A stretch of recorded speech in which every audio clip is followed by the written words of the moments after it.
तुम लोगों को जो पीछे का सिलेबस हम लोगों ने पढ़ा दिया है ना, उसके रिवीजन के लिए हम लोगों ने एक नया बैच बनाया है ये ऑनलाइन, ठीक है। मतलब जितने भी लेक्चर मैं अभी तक पढ़ा चुका हूँ वो सारे के सारे लेक्चर प्लस एडिशनली जितने चैप्टर आगे आने वाले हैं उन सब के लेक्चर, मतलब मैं तो आप लोगों को पढ़ाते हुए चल ही रहा हूँ। बाकी यहाँ यह है कि पूरी बुक, फर्स्ट बुक भी और सेकंड बुक भी, दोनों के लेक्चर आप लोगों को अवेलेबल मिलेंगे। इससे फ़ायदा क्या होगा, इससे 2 फ़ायदे हैं। एक तो आपका पीछे का रिवीजन हो जाएगा, जब तक हम रिवीजन बैच स्टार्ट नहीं करते हैं, 15 सितंबर से आपका रिवीजन बैच स्टार्ट होगा। जब तक आपका रिवीजन बैच स्टार्ट नहीं होता है तब तक आप अपना रिवीजन यहाँ से कर लें, या कोई कंसेप्ट आप लोगों का वीक है तो उसे आप पूरा कर लें, और अगर किसी ने न्यूली ज्वाइन किया है तो वो अपना पीछे से पढ़ ले पूरा का पूरा, ठीक है। नहीं, दूसरा फ़ायदा इसका ये है कि जिसका स्कूल एग्ज़ाम हो रहा है, अब स्कूल एग्ज़ाम में हम देख रहे हैं कि किसी में 5 चैप्टर आ रहे हैं, किसी में 6 चैप्टर आ रहे हैं, किसी में 7 आ रहे हैं, हम अभी तक पहुंच नहीं पाए वहां तक।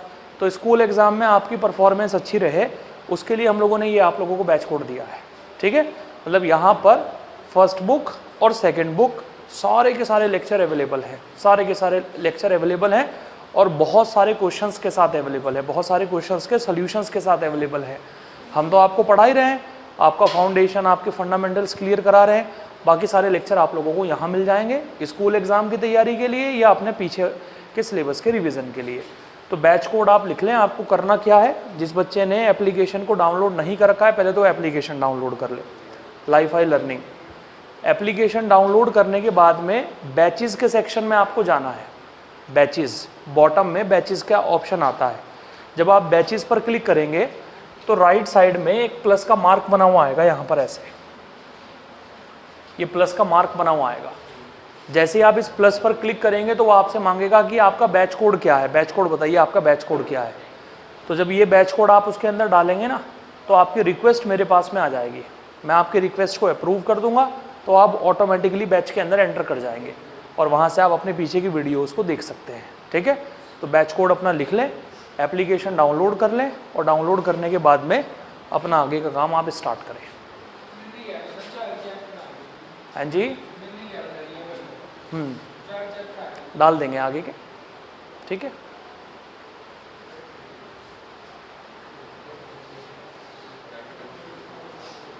चलिए, हाँ जी, हाँ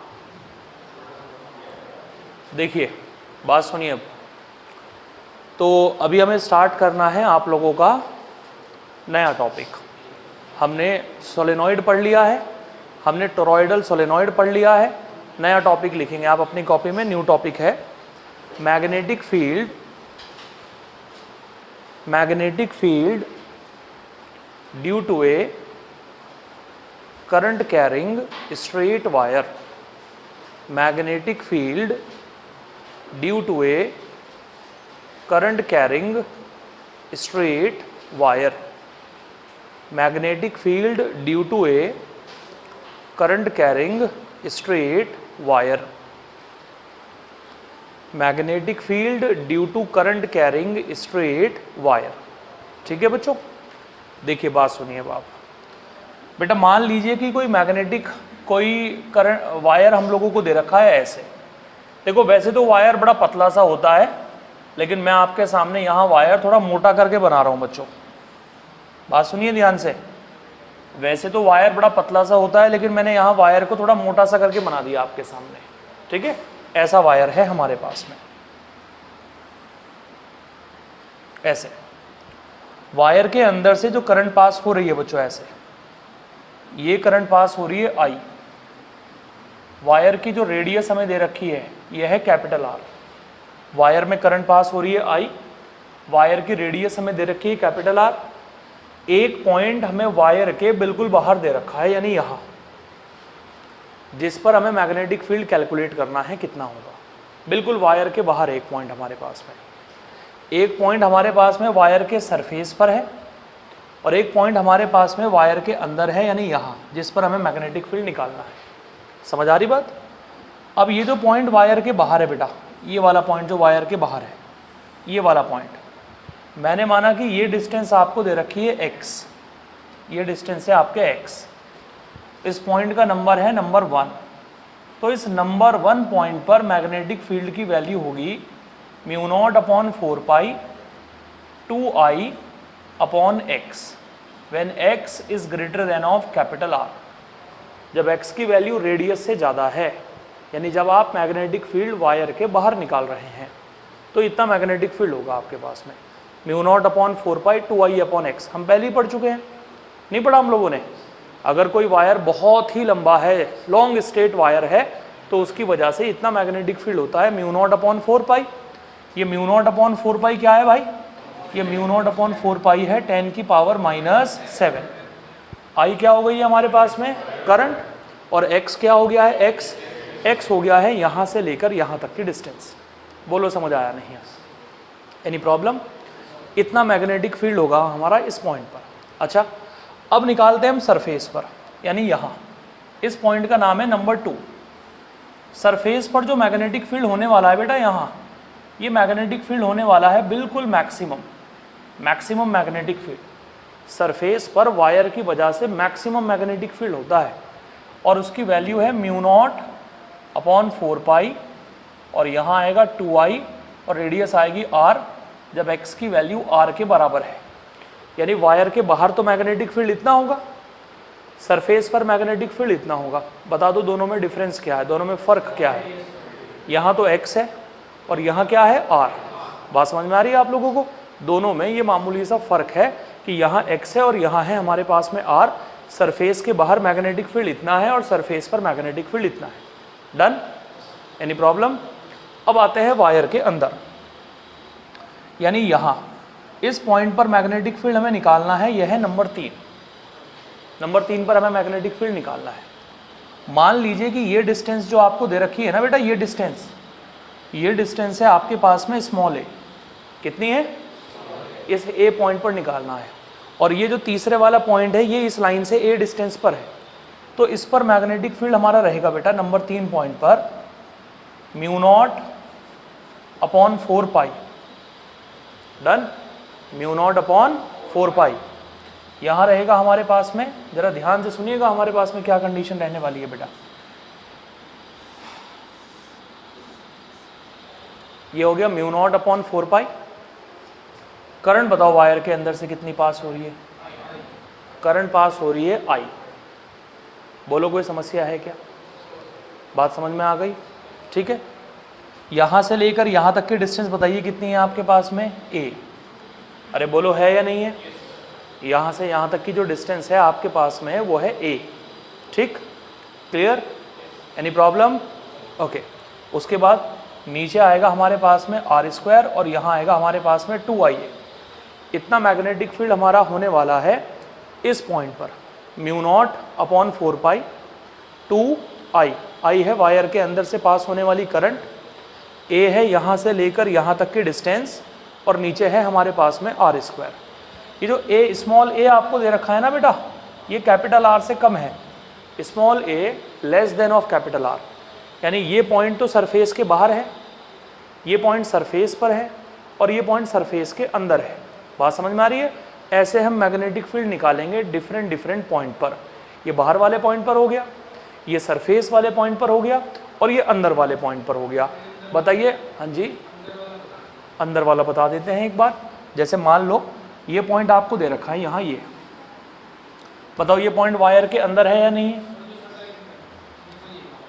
ये वाला सर ये एक ही बात है, कोई अलग थोड़ी ही है, एक ही तो बात है। यहाँ ना बनाकर यहाँ बना रहा हूँ मैं, ये भी अंदर ही है। ये डिस्टेंस हम लोगों ने मान ली स्मॉल r। ठीक है। इस पॉइंट पर हमें मैग्नेटिक फील्ड निकालना है, तो इस पॉइंट पर मैग्नेटिक फील्ड रहेगा हमारे पास में mu nought upon 4 2i small r upon r²। इतना मैग्नेटिक फील्ड रहेगा सिलेंड्रिकल वायर के अंदर। ठीक है। अब बता दीजिए कि मैक्सिमम मैग्नेटिक फील्ड कहाँ रहने वाला है? सरफेस पर। बात समझ में आ रही है? और बिल्कुल सेंटर वाली लाइन पर, ये जो डॉटेड वाली लाइन दिख रही है ना आपको, बिल्कुल इस लाइन पर जो मैग्नेटिक फील्ड होता है वो होता है बच्चों 0। कितना होता है? ये जो डॉटेड वाली लाइन आपको दिख रही है, इस लाइन पर मैग्नेटिक फील्ड होता है 0 और बाकी पॉइंट पर कैसे मैग्नेटिक फील्ड निकालना है, कितना होगा, ये सब हमने आप लोगों को बता दिया। ठीक है। अब इसके अंदर बनता है एक बहुत ही शानदार ग्राफ। देखो ग्राफ कैसे बनेगा बच्चों। भाई ये मैंने आपके सामने बना दिया वायर, वायर की जो शेप है वो सिलिंड्रिकल है। वायर वैसे तो बड़ा पतला सा होता है, लेकिन मैंने थोड़ा मोटा करके बनाया है यहाँ पर वायर को। ये हो गया वाई एक्सिस, ये हो गया एक्स एक्सिस। देखो ध्यान से बच्चों, इस तरफ है हमारे पास में मैग्नेटिक फील्ड, इस तरफ है हमारे पास में डिस्टेंस, ठीक है। बिल्कुल सेंटर वाले पॉइंट पर मैग्नेटिक फील्ड रहेगा 0। जैसे जैसे आप सेंटर से सरफेस की तरफ बढ़ेंगे वैसे वैसे मैग्नेटिक फील्ड आपका बढ़ेगा, और ये समझ लो कि सरफेस पर पहुंचकर मैग्नेटिक फील्ड हो जाएगा मैक्सिमम। और जैसे जैसे आप सरफेस से बाहर जाना स्टार्ट कर दोगे वैसे वैसे मैग्नेटिक फील्ड आपका घटना स्टार्ट हो जाएगा। ये किसी भी वायर के लिए मैग्नेटिक फील्ड और डिस्टेंस के बीच में ग्राफ प्लॉट होता है। वाई एक्सिस पर है मैग्नेटिक फील्ड, एक्स एक्सिस पर है डिस्टेंस, और ये पूरा है आपके पास में वायर। ये पूरा वायर है बेटा आपके पास में, पूरा का पूरा वायर है। और वायर में जो करंट पास हो रही है ना यहाँ पर ऐसे, ये करंट पास हो रही है आई। अब आप जानते हो कि भाई वायर में करंट पास होगी तो अपने चारों तरफ मैग्नेटिक फील्ड भी ज़रूर बनाएगा। अगर वायर में करंट पास होगी तो अपने चारों तरफ मैग्नेटिक फील्ड भी ज़रूर बनाएगा। बताओ बिल्कुल सेंटर पर कितना मैग्नेटिक फील्ड बनाएगा? 0। अरे बनाएगा। जैसे जैसे सेंटर से सरफेस की तरफ बढ़ेंगे मैग्नेटिक फील्ड बढ़ता जाएगा, बढ़ता जाएगा, बढ़ता जाएगा। सरफेस पर पहुंचकर क्या हो जाएगा? मैक्सिमम। और बाहर जाना स्टार्ट करेंगे तो क्या कर देगा? घटना स्टार्ट कर देगा। अब सवाल उठा, ठीक है हमें सब्जेक्टिव एग्ज़ाम नहीं देना, हमें ऑब्जेक्टिव एग्ज़ाम इस बार देना है, लेकिन हमारे पास में एक छोटा सा आइडिया ज़रूर होना चाहिए कि हमने निकाला कैसे है। ये बाहर वाला पॉइंट भी ठीक है, उसमें कोई बहुत बड़ा काम नहीं करना, सरफेस वाला पॉइंट भी ठीक है, लेकिन अंदर निकालने का तरीका, क्योंकि ये भी एक तरीके का कॉन्सेप्ट ही है कि अंदर हमने मैग्नेटिक फील्ड कैसे निकाला है, ये हमें ज़रूर पता होना चाहिए। देखो बेटा आप ध्यान से, जो हमने आपके सामने बनाया था ampere circuital law, ampere circuital law, वो एम्पियर सर्किटल लॉ था कुछ इस तरीके का हमारे पास में। उसका जो रेक्टिफाई फॉर्म है उसकी वो ये है, यानी जो उसकी शॉर्ट फॉर्म है उसे सॉल्व करके ना ये आता है बेटा, B integration of DL mu not times of I. आपको सिर्फ दो चीज़ों पर ध्यान देना है, इंटीग्रेशन ऑफ डीएल कितना होने वाला है, और एक आपको ध्यान देना है आई पर। आई का मतलब है करंट, करंट का मतलब है कि लूप के अंदर कितनी करंट होने वाली है। इन दो बातों पर आपको अच्छे तरीके से ध्यान देना है।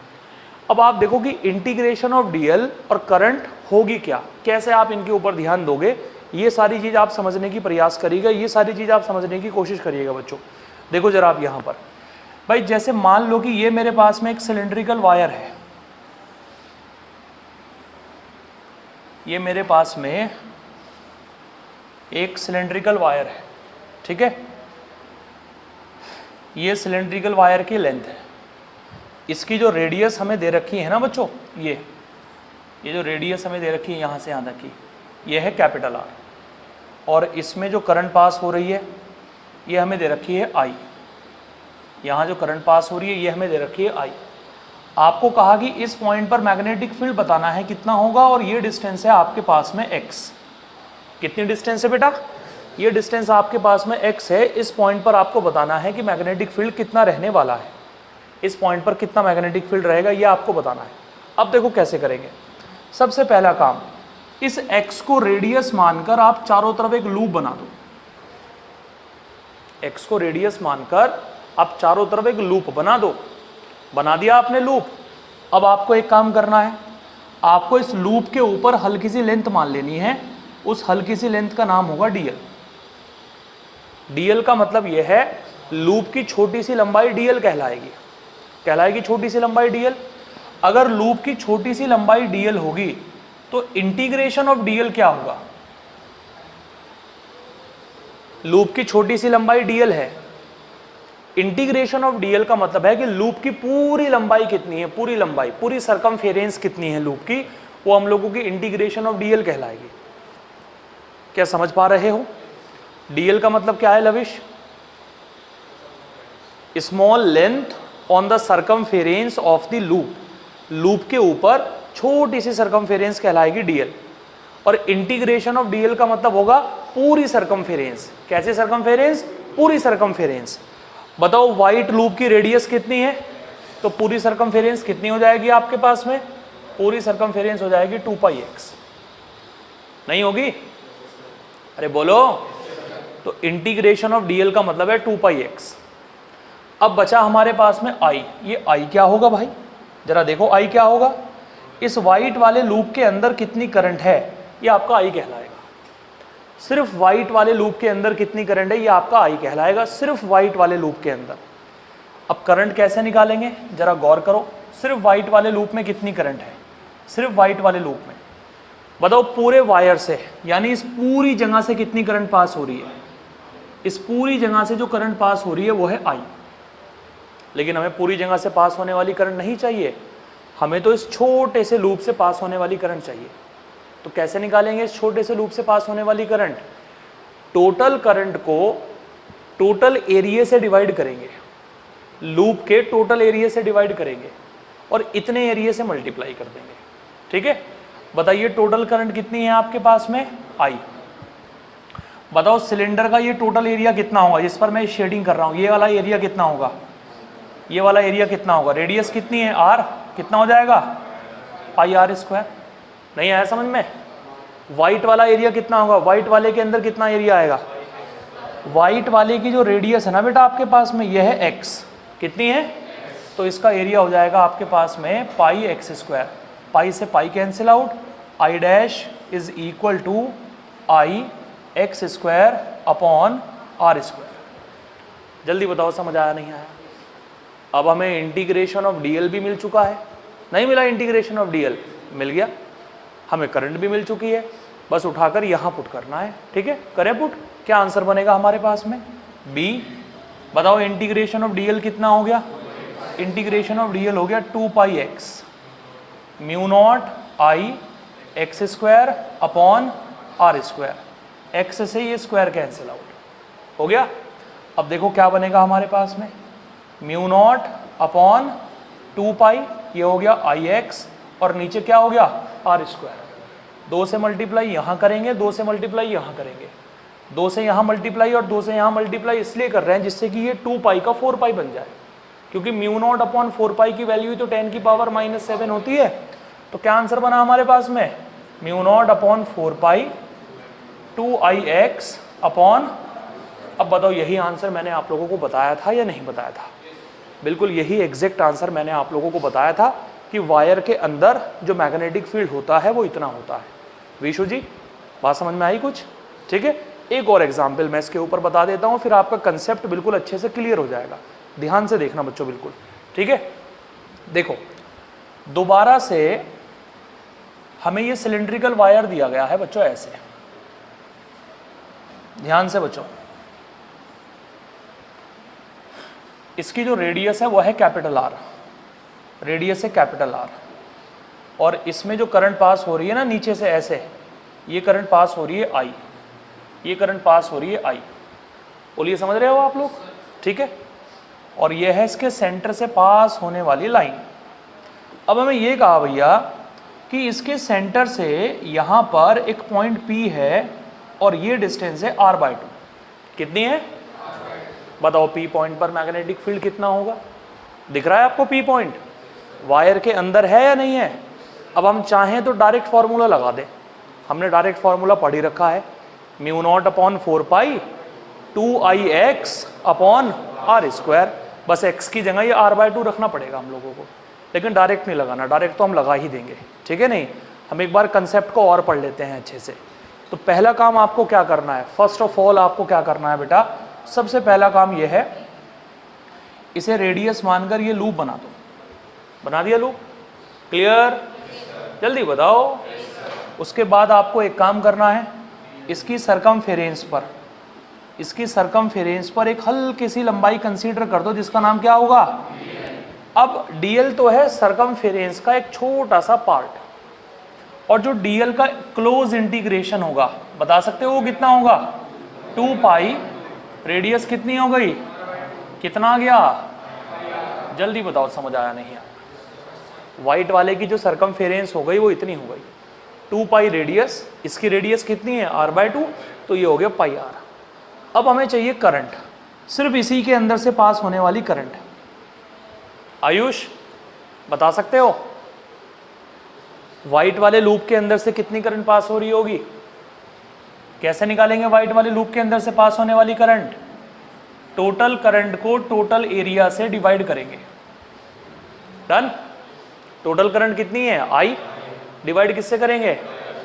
और व्हाइट वाले लूप के एरिया से मल्टीप्लाई कर देंगे। बताओ व्हाइट वाले लूप का एरिया कितना होगा? पाई r/2 का होल स्क्वायर। Any problem? अब आप देखिए आगे, I dash is equal to pi I upon pi r square, ये हो गया pi r square by 4, cancel out. बता दीजिए बेटा कितनी करंट आई है? आई है I/4। एम्पियर का सर्किटल लॉ क्या है हमारे पास में? According to Ampere circuital law, ampere circuital law क्या है हमारे पास में? भाई बी तो हमें निकालना ही है। बी क्या होता है? ये तो हमें निकालना ही है, ठीक है। यहाँ क्या आएगा? इंटीग्रेशन ऑफ dl आएगा, और यहाँ क्या आएगा हमारे पास में? Mu nought I dash. बोलो आएगा या नहीं आएगा? अब बताओ हम कैसे करेंगे? बी इंटीग्रेशन ऑफ dl बताओ कितना होगा हमारे पास में? इंटीग्रेशन ऑफ dl है हमारे पास में pi r। Done. Mu nought I dash कितना है बेटा? I/4। So b is equal to mu nought upon 4 pi, और यहाँ कितना आ गया? I upon r। लो साहब, ये तो है म्यू नॉट, ये है 4, पाई चला गया 4 के साथ, r चला गया I के अपॉन में। इतना मैग्नेटिक फील्ड होना है इस पॉइंट पर। लेकिन ध्यान रखिएगा ये सारी कंडीशंस हम तब अप्लाई करते हैं, मतलब ये जो करंट को एरिया से डिवाइड कर रहा हूँ और एरिया से मल्टीप्लाई कर रहा हूँ, ये तब करते हैं जब वायर के अंदर से यूनिफॉर्म करंट पास हो रही हो। वायर के अंदर से यूनिफॉर्म करंट पास हो रही हो। यूनिफॉर्म करंट कहा जाएगा कि यूनिफॉर्म करंट पास हो रही है या नॉन यूनिफॉर्म करंट पास हो रही है। मतलब इसी क्वेश्चन का लेवल हल्का सा और बढ़ जाता है, बस वहाँ करंट आपको नॉन यूनिफॉर्म दे देते हैं। उसका तरीका भी मैं आपको बताऊंगा कैसे करेंगे कैसे नहीं करेंगे। पहले मुझे ये बताओ कि ये समझ में आया या नहीं आया है बेटा? I डैश वाला एक और कर लेते हैं हम लोग, कोई बात नहीं, अच्छे से क्लियर हो जाएगा आपको। देखो हमारे पास में सिलेंडर है बेटा, ये रहा, ये वायर की तरह है, मतलब वायर को हमने थोड़ा मोटा करके दिखा रखा है। अरे ठीक है, वायर को थोड़ा मोटा करके हमने दिखा दिया कुछ ऐसे, ठीक। अच्छा, अब इसके अंदर से जो करंट पास हो रही है ना, यहाँ से ये I करंट, ऊपर से जो करंट आई है वो है I करंट। ये जो रेडियस हमें दे रखी है ये है A, और यहाँ एक पॉइंट हमें दे रखा है पॉइंट P, और ये डिस्टेंस हमें दे रखी है A/3। समझ रहे हैं आप लोग? बताना है पॉइंट P पर मैग्नेटिक फील्ड कितना होगा। लविश, फर्स्ट स्टेप बताओ क्या होगा? पहले लूप बना लेंगे, किसे रेडियस मानकर? A/3 को रेडियस मानकर ये लूप बना दिया हमने, बना दिया लूप। अच्छा, उसके बाद लूप पर क्या मानेंगे? लूप पर मानेंगे dl, मानेंगे dl। अब बताओ dl का इंटीग्रेशन कितना होगा? dl का इंटीग्रेशन होगा 2 पाई, रेडियस कितनी होगी? A/3, 2 पाई r, r का काम करेगा A/3। डन। Any problem? अब हमें ये देखना है कि सिर्फ इसके अंदर से कितनी करंट पास हो रही है, सिर्फ इसके अंदर से, सिर्फ इसके अंदर से कितनी करंट पास हो रही है। भाई मैंने कहा कि इसके अंदर से करंट पास हो रही है I डैश, ठीक है। करंट हमें दे रखी है यूनिफॉर्म, क्या दे रखी है? अब कैसे करेंगे प्रॉब्लम को? टोटल करंट बता दीजिए कितनी है? I। ये वाला पूरा एरिया बताओ कितना होगा? ये वाला पूरा एरिया, रेडियस A है ना आपके पास में, कितना होगा? पाई A²। बोलिए होगा? और इसका एरिया कितना होगा? पाई A/3 का होल स्क्वायर। डन। तो देखो I डैश निकल गई हमारे पास में, I, पाई से पाई कैंसिल आउट, A² से A² कैंसिल आउट, 3 का स्क्वायर करेंगे, I dash is equal to आ गया I/9। हाँ सर जी, आ गया समझ में? कोई कन्फ्यूज़न है अभी भी तो पूछ लो, नहीं है? देखो आगे, अब बता दीजिए एम्पियर का सर्किटल लॉ क्या है? According to Ampere circuital law, according to ACL, क्या है ACL बच्चों? B vector dot DL vector is equal to mu not times of I। जब हमने इसे करेक्ट फॉर्म में लेकर गए, यानी इसे थोड़ा सा सॉल्व किया, तो सॉल्व करके क्या बन गया? ये B integration of DL mu naught I dash बन गया। मतलब इससे सवाल नहीं बनते, सवाल इससे बनते हैं। समझ में आ रही बात? इसी को हमने करेक्ट करके ये बनाया है, ठीक है। अब इससे हम क्वेश्चन बनाएंगे। क्या निकालना है बेटा हम लोगों को, जरा बता दीजिए। बी, तो इंटीग्रेशन ऑफ डीएल कितना है आपके पास में, 2 पाई a/3। म्यू नॉट और आई डैश कितना है, i/9। कैंसिल आउट, सॉल्व कर लीजिएगा आप। यहाँ से सॉल्व करेंगे, आंसर निकल जाएगा आपका। बताओ क्लियर हुआ या नहीं हुआ। ऐसे हम क्वेश्चन बनाएंगे। मतलब बी जो भी अब यहाँ पर बचेगा ना 2 पाई a, उसे इसके अपॉन में ले जाना है यहाँ पर, आपका आंसर बन जाएगा। उम्मीद है कि अब क्लियर हो गई होगी बात और अब आपको समस्या नहीं होगी। लेकिन कंसेप्ट ठीक है कि तुमने कंसेप्ट पढ़ लिया, लेकिन कई बार ऐसा होता है कि हमें कंसेप्ट लगाने में थोड़ा ज़्यादा टाइम लग जाता है और फॉर्मूला लगाकर जल्दी आंसर निकल जाता है। तो उसके लिए सबसे पहले आप लोग ये फर्स्ट वाला ज़रूर याद करिएगा।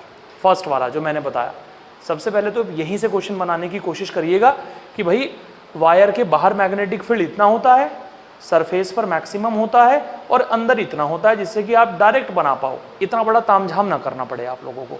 समझ में आ गई बात? ओके। और ये आपके पास में है ग्राफ। ग्राफ भी बहुत इंपॉर्टेंट है बेटा इसका, ठीक। अच्छा, ये तो सारी बात हो गई यूनिफॉर्म कंडीशन को लेकर। अब एक दो सवाल हम नॉन यूनिफॉर्म के पढ़ेंगे, गौर करिएगा बिल्कुल ध्यान से। एक दो प्रॉब्लम हम नॉन यूनिफॉर्म की पढ़ेंगे, ठीक है। देखो सिचुएशन क्या है। ये पूरा वायर हम लोगों को दे रखा है बच्चों,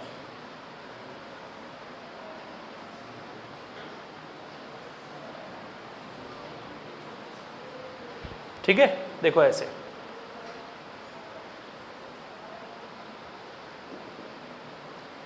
यहां से करंट आ रही है और यहां से करंट निकल रही है। इसकी रेडियस दे रखी है कैपिटल आर। हमें सरफेस पर बताना है कितना मैग्नेटिक फील्ड होगा। कहाँ बताना है? अब डायरेक्ट फार्मूला नहीं लगेगा यहाँ पर, डायरेक्ट फार्मूला बिल्कुल नहीं लगेगा यहाँ पर। कैसे करेंगे समझना आप ध्यान से। आपको ये कह रखा है कि जो करंट डेंसिटी की वैल्यू है वो है ए आर। करंट डेंसिटी दे रखी है आप लोगों को बच्चों, क्या दे रखी है? करंट डेंसिटी आपको गिवन दे रखी है ए आर। आपको बताना है सरफेस पर कितना मैग्नेटिक फील्ड होगा। जब भी करंट डेंसिटी आपको गिवन होगी ना, आप समझ जाओगे तुरंत कि भाई यहाँ पर जो करंट है ना वो यूनिफॉर्म ना होकर कैसी है? नॉन यूनिफॉर्म है।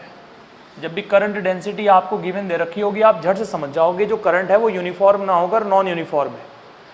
कहाँ निकालना है मैग्नेटिक फील्ड? सरफेस पर। तो आप एक काम करो, आर को रेडियस मानकर लूप बना ले। बना दिया लूप? आर को रेडियस मानकर हमने लूप बना दिया। अरे बोलो, अब इस लूप पर क्या मानेंगे हम लोग? डीएल। समझ आ रही बात? बता सकते हो इंटीग्रेशन ऑफ डीएल कितना होगा? बहुत ही आसान, आर स्क्वायर 2 पाई आर, ठीक है। बहुत आसान, यहां तक तो कुछ नहीं करना, बहुत ही आसान। Integration of DL is equal to 2 pi R, ठीक है। लेकिन अभी करंट निकालना बाकी है, बिना करंट के तो कुछ भी नहीं हो पाएगा। अब करंट देखो हम कैसे निकालेंगे। J इज इक्वल टू लिखा हुआ है ए आर। बेटा J का फॉर्मूला होता है D I upon D A is equal to A into small R. जिसने नहीं पढ़ रखा है, करंट इलेक्ट्रिसिटी वाले चैप्टर में मैंने पढ़ाया था, वो ध्यान दे यहां से। D I upon D A is equal to A R. D I की वैल्यू निकल जाएगी ए आर, साथ में है डी ए, ठीक है। ये जो डी ए आपको दिख रहा है ना बच्चों, इस डी ए की जगह आप लिख सकते हो 2 pi R D R. Fix है बिल्कुल। डी ए की जगह आप ये लिख सकते हो 2 पाई आर डी आर, ठीक है। हमने एक काम किया, लिख दिया इसकी जगह भाई ऐसे, तो ये बन गया 2 पाई आर, साथ में ए आर, और ये हो गया डी आर। अरे जल्दी बताओ समझ आया नहीं आया? दोनों तरफ का हमने कर दिया इंटीग्रेशन, इधर का भी इंटीग्रेशन, इधर का भी इंटीग्रेशन। करंट आ गई 0 से लेकर आई, आ गई 0 से लेकर आई। अब यहां बताओ लूप कहां से स्टार्ट हो रहा है? सेंटर से। सेंटर पर होता है 0, क्या होता है? और सरफेस पर रेडियस बताओ कितनी है? आर। तो यहां लिमिट रखी जाएगी 0 से लेकर कैपिटल आर।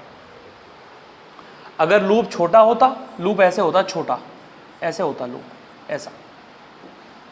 सेंटर वाला पॉइंट क्या कहलाता आप लोगों का? 0। और ये रेडियस मान लो स्मॉल आर होती, तो लिमिट रखी जाती है 0 से लेकर स्मॉल आर। और बड़ा लूप है तो 0 से लेकर कैपिटल आर। ठीक है। डी आई का इंटीग्रेशन हो गया आई, 2 पाई और a, ये तो हो गया कांस्टेंट। ये क्या है बेटा, और ये क्या है, r इंटू आर स्क्वायर, अरे हो गया।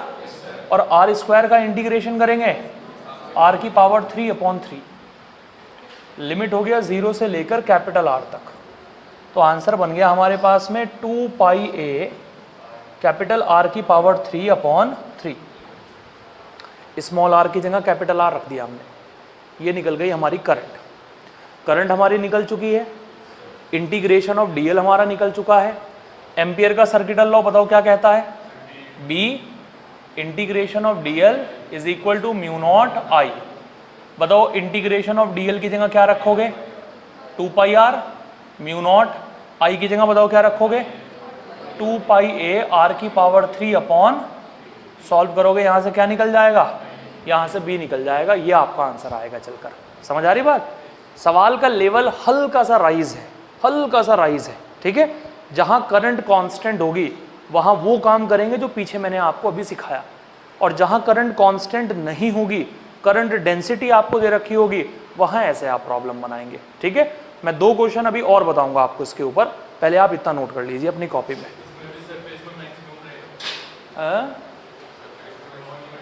हाँ, सरफेस पर मैक्सिमम होगा।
जहां भी परेशानी लगे ना बच्चों, बिल्कुल हेजिटेशन नहीं करनी है, पूछ लेना मुझसे, ठीक है। नहीं, जहां भी आपको समस्या लगे कि सर यहाँ समझ नहीं आया, उस चीज़ को क्लियर कर लेना।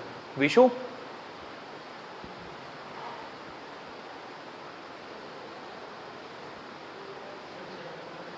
हाँ जी, सेंटर पे मैग्नेटिक फील्ड 0 इसलिए हुआ क्योंकि सेंटर पे कोई लूप तो बनेगा नहीं अगर हम लूप बनाने की कोशिश करेंगे, इसीलिए इंटीग्रेशन ऑफ डीएल की जो वैल्यू है वो 0 हो जाएगी वहाँ पर, और करंट भी पास नहीं होगी उसके अंदर से, यानी सेंटर से कोई करंट पास नहीं होती, करंट 0 होती है, इसीलिए मैग्नेटिक फील्ड भी 0 है। हम मानकर चलते हैं कि इस पूरे हिस्से से करंट पास हो रही है, अगर इस पूरे हिस्से से आई करंट पास हो रही है तो खाली सेंटर से कितनी करंट पास होगी, बिल्कुल ख़त्म, 0, ठीक है। नहीं, इसीलिए मैग्नेटिक फील्ड 0 कह देते हैं वहाँ पर।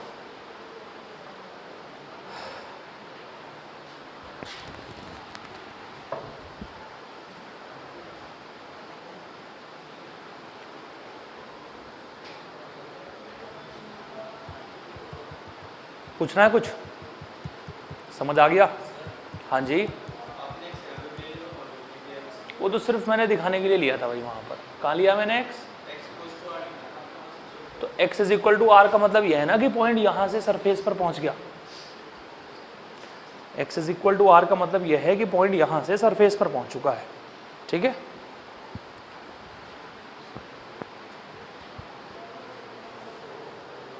लविश भाई नोट नहीं कर रहा है, वो कर लिया है, आगे बढ़े, सबने कर लिया, जल्दी कर।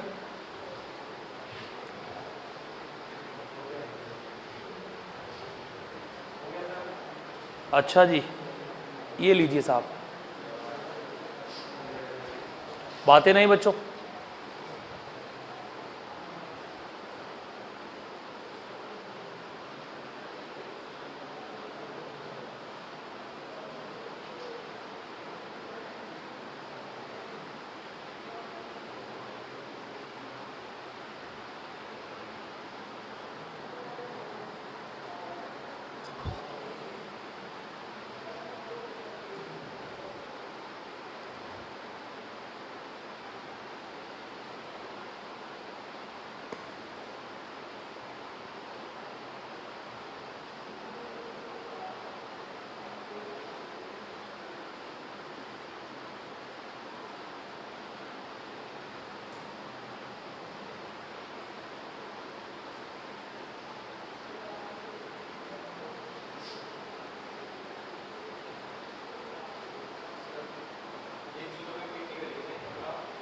है बेटा? नहीं नहीं, ये मीट नहीं करेगा बिल्कुल, इनफाइनाइट पर जाकर मीट करेगा ऐसे।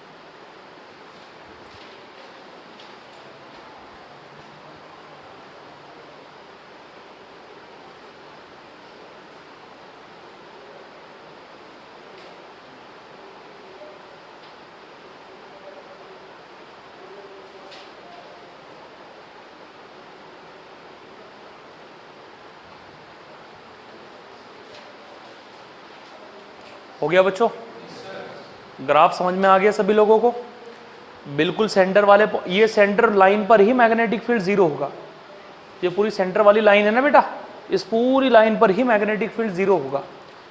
सरफेस की तरफ जाओगे बढ़ता जाएगा, सरफेस पर पहुंचकर क्या हो जाएगा, मैक्सिमम, बाहर जाने पर घटना स्टार्ट कर देगा दोबारा से। ठीक है, करिए नो डाउट।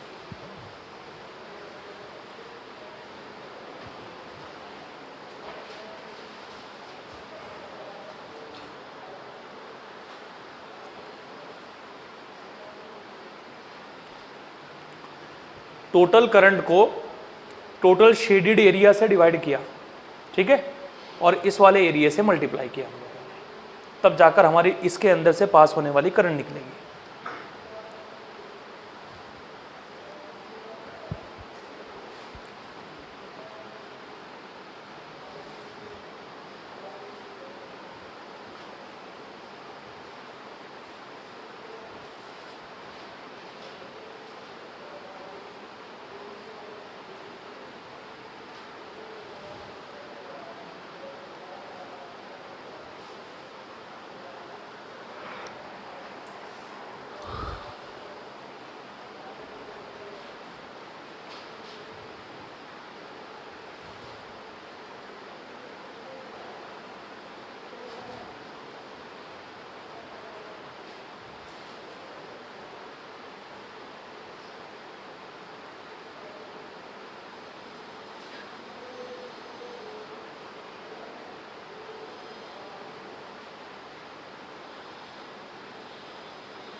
हो गया बच्चों?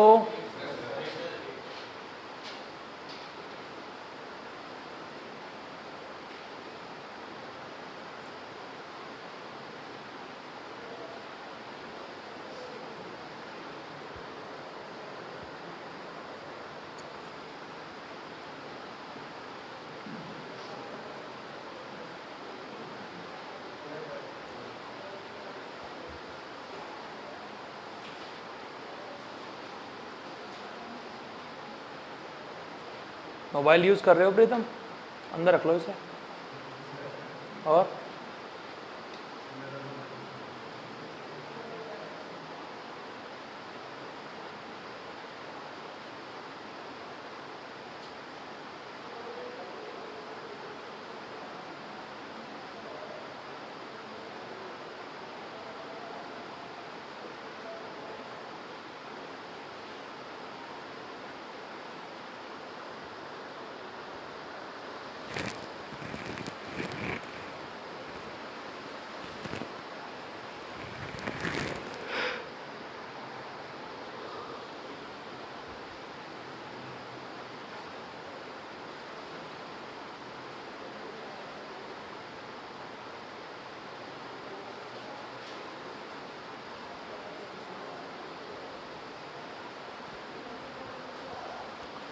अच्छा मुझे एक बार ये बता दो अच्छे से कि तुम्हें ये डीएल निकालना और आई डैश निकालना आ गया या नहीं आ गया? सबको आ गया? इंटीग्रेशन ऑफ डीएल तो हो गई इसकी सरकमफेरेंस, और आई डैश क्या हो गया? टोटल करंट, और ये वाला टोटल एरिया, ये वाला टोटल एरिया इस एरिया से डिवाइड करोगे और इस एरिया से मल्टीप्लाई करोगे, ठीक है?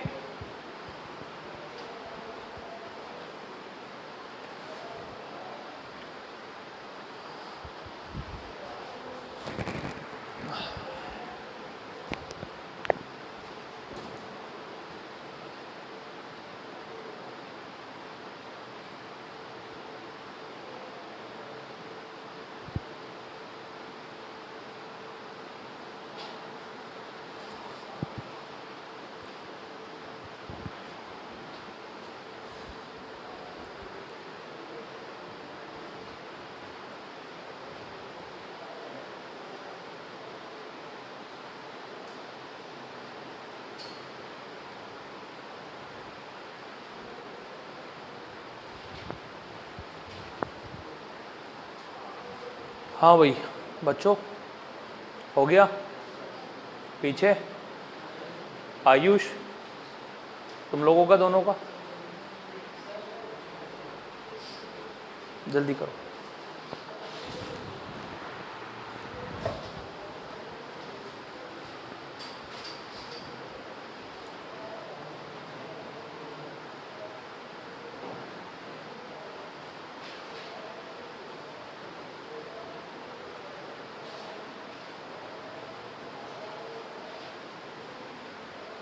ओके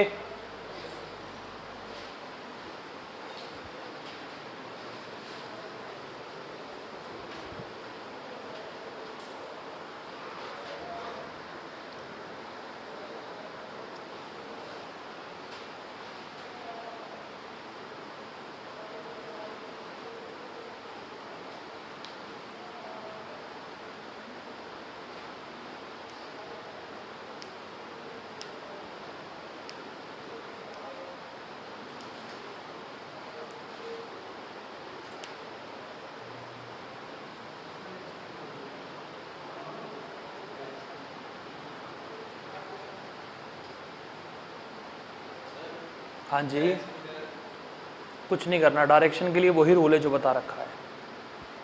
स्टेट वायर के लिए पाम रूल बताया था ना, वही है पाम रूल।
ठीक है बेटा, नोट कर लो इन्हें अच्छे से, और बस तुम्हारा काम यही है कि इन सभी चीज़ों को एक बार रिपीट करके देखना अच्छे से, बिल्कुल ठीक है।